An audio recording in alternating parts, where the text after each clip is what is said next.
Hi, Mystery Recap here. Today I'm going to explain a fantasy film called The Man Without Gravity. Spoilers ahead. Watch out and take care. The movie starts as we see a woman named Natalia and her mother, Alina, drive through a storm to the hospital. The woman is in labor. In pain, she begs her mother to drive quickly. When they reach the hospital, a nurse at the reception informs them that no doctors are available at the moment. So, she herself helps the woman.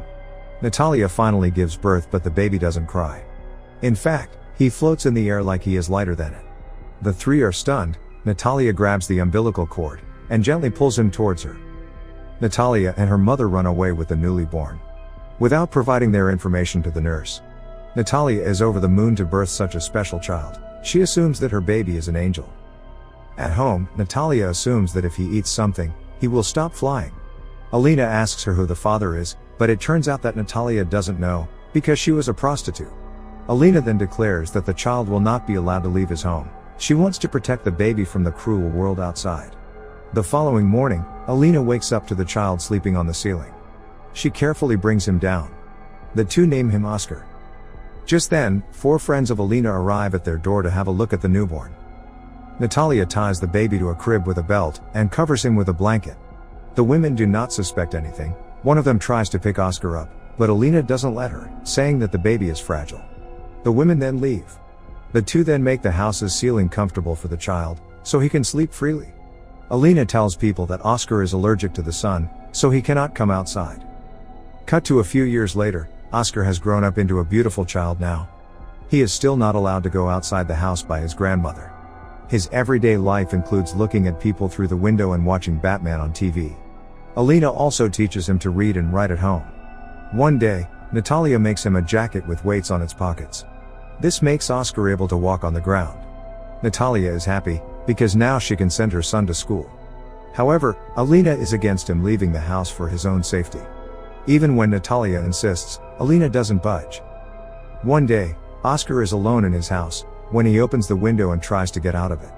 When Alina and Natalia come back, they are shocked to see the window open. Initially, they thought Oscar had run away from home, but apparently, Oscar's jacket had fallen off him and he was stuck in the ceiling. Not taking any chance further, Alina starts to shut the windows permanently, but Natalia has had enough. She wants her kid to go outside and look at the real world. She fights with her mother, and takes Oscar outside that night. While on their walk, she tells him to keep his power a secret, to keep himself safe from the bad guys. He limps while walking, as he hasn't walked that much in life. That day onwards, Natalia starts to take him out every day in his jacket. They walk hand in hand. Natalia even teaches him to walk better. One day, Natalia and Oscar are shopping, when she leaves Oscar outside a store. While he waits, he bumps into a little girl named Agata, and drops her groceries. The little girl is mad at him, and asks him to help her carry the groceries to her house. At first, Oscar hesitates, but then he agrees to help her carry bottles. The two walk away from the store. They talk about several different things on their way. After they walk for a while, Oscar is tired because of the weights in his pockets, so he throws them out. The weight of the bottles keeps him on the ground. But when they reach Agata's home, she asks him for the bottles. Knowing that he will fly away without them, Oscar refuses. The two tug the bottles and eventually drop them. Since the weights are gone, Oscar flies up, but thankfully is stopped by a roof. The little girl assumes that he is a superhero, and watches him in awe. She gives him her backpack so that he can stay on the ground, and promises to not tell anyone. Natalia is at home, worried to death about her son. Just then, he comes home running. He tells his mother about his new friend. When asked if she knows about Oscar's powers, he lies and says that she doesn't. From the following day, Agata and Oscar play together. She comes to Oscar's every day for playdates. One day, Agata's grandmother brings her over. As Natalia and she talk, Natalia realizes that Agata knows about Oscar's abilities, so she doesn't allow Oscar to play with her from the next day. Agata visits Oscar's house every day, but Natalia always makes up an excuse to send her away. One day, Agata brings her grandmother to Oscar's. Natalia dismisses them, saying that Oscar has to do homework, but Agata reveals that Oscar doesn't go to school. The grandmother, along with other ladies in the town, calls the police to Natalia's house. They demand Natalia and Alina to admit Oscar to a school. The two agree.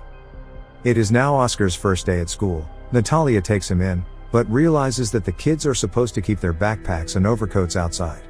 Saddened, she brings him back to the car, and they come back home. They finally decide to move to a remote town to avoid anyone checking on Oscar's condition. Cut to a few years later, Oscar is all grown up now. Alina had passed away. The mother and the son have moved to the mountains and live a normal life there. Oscar always has his backpack with him. One day, Oscar sees an advertisement on the TV about a talent show. The announcer urges everyone with a unique talent to audition for the show. He wants to take part in the show to showcase his talent, so he decides to leave the town without telling his mother. A few days later, Oscar is at the talent show where he shows everyone his flying abilities. Everyone is amazed. Some assume that Oscar is an angel. Oscar attracts the attention of a talent scout named David, who offers Oscar to be a celebrity. David tells him that he will be called to TV shows to showcase his talent. Oscar's biggest dream is to have a book written about him, and David promises to make that happen. Without hesitation, Oscar signs a contract with David. Then David gives him the title A Man Without Gravity as his stage name.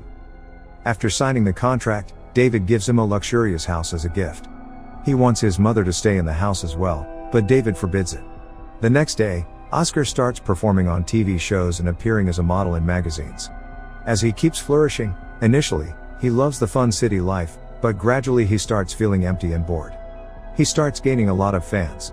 To make Oscar even more famous, David deliberately creates false stories about Oscar. He even makes a museum about Oscar, where he displays random items as his belongings to profit off them. Later, Oscar protests about the media spreading false information about him. He doesn't want to live his life like this anymore. He is bored of the celebrity's life, so he asks David to terminate the contract. But just then, David mentions a publisher wanting to meet David to write a book about him. Hearing this, he changes his mind. His dream of getting a book written about him is finally coming to life. He is beyond delighted. However, when he goes to meet the author and the publisher, he gets to know that they are just interested in selling as many books as possible for profit. They want to exaggerate his life story, painting him as extremely poor in his childhood and adding false stories. Hearing this, Oscar refuses to work with the publisher. The following day, David invites Oscar's mother over, because he knows Oscar misses her. She arrives to a party going on at Oscar's home. Natalia has brought motivational quotes Oscar used to collect back home. Natalia is delighted to see her son, but Oscar is visibly sad. The next day, Oscar makes a mistake while appearing on a live TV broadcast. David is furious at him. Oscar reveals that he doesn't want to be the man without gravity anymore. He asks David to fake his death so he can live a peaceful life. The news spreads like wildfire. Everyone talks about Oscar's death. Journalists come to Oscar's house every day to try and interview his mother. Days pass, and Oscar has changed his identity to Desky. He changes his appearance and pretends to be handicapped, so he can tie himself to a wheelchair when going outside. Desky is now working as a receptionist at a hotel famous for prostitutes. One Christmas Eve, every room is empty except for one.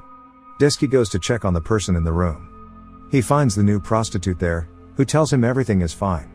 As he is about to leave, the woman calls Desky by his real name, Oscar. Oscar is surprised, as it turns out that the woman is Agatha. She has started working as a prostitute. They are very happy to finally meet again. The next day, they go on a date and talk about many things from their past. At night they come back to Oscar's room and have sex. They actually love each other, but Agatha still hesitates to accept Oscar's love because of her profession. They get into a huge fight about the situation and Oscar leaves. The next day, Oscar goes back to his old town to see that the place has been deserted. The museum they opened to display Oscar's belongings has been closed too. He goes inside his old house, and stays there for a while when suddenly someone knocks on the door. It is Agatha dressed as her younger self. Seeing her like that, Oscar smiles. Cut to a few years later, Oscar and Agatha are married and live in Oscar's childhood home. Agatha is pregnant with their child. Oscar has started working as a window cleaner. The movie ends as we see Oscar dresses up as Batman, cleaning a skyscraper's window. He is living his childhood dream. Subscribe for more videos like this, turn on notifications, and leave a like to help the channel out. Thank you for watching.